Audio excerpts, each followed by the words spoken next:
Vice President Kamala Harris will speak any moment now at a rally in Savannah, Georgia. No one's on stage right now, but they are getting ready.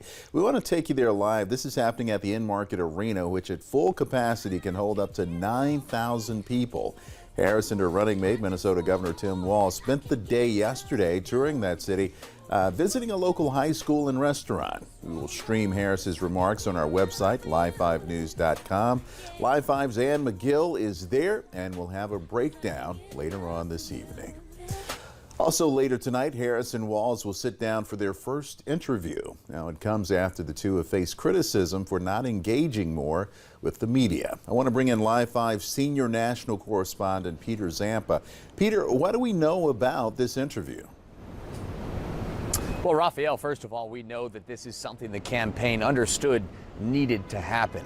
For weeks, they've been getting criticized, especially from the Trump-Vance campaign, wondering why they were not speaking to the press. Now, while the press does want to see a full press conference at some point, this is a good start, taking off the kid gloves, talking to an esteemed journalist like Dana Bash from CNN, who will ask those hard questions, those wide-ranging questions, is what a lot of the American people want to hear. And we're already seeing some of these excerpts coming out from this interview. It was taped earlier today. It'll air live on CNN at 9 p.m. But we understand that she plans to appoint a Republican to her cabinet, saying that she wants to be a president for all people. And when it comes to decision-making, having people across the ideological spectrum in that room with her can be helpful. We also know Dana Bash pressed her on potentially switching some of her views on really key issues like immigration, like fracking. So that tells you that this interview will involve a lot of policy discussions in a really wide-ranging interview.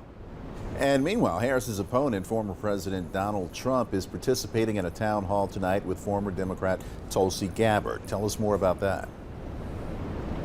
Well, this gives him a chance to once again tout this recent endorsement from Tulsi Gabbard, a former Democratic congresswoman from Hawaii, but she hasn't been a Democrat since 2022, and it's not like she was a staple in the Democratic Party when she was a congresswoman, always sort of doing her own thing. Nonetheless, this is something that the Trump campaign views as an achievement, getting a former Democrat to endorse them. What we understand from the Trump campaign, they told me earlier today that there will be a number of voters involved in this town hall, including independent voters who they're trying to sway to their side, and they'll allow them to ask questions about Trump's agenda. So it should be an interesting one to see how he interacts with voters in one of these key swing states. And of course, much of the attention and the focus is at the top of the ticket, but we're also keeping track of some of the down ballot races. What kind of polls are we seeing in regards to some of the battleground Senate races? Well, Raphael, we should say years now, Republicans have been really licking their lips over this specific election when it comes to the Senate map.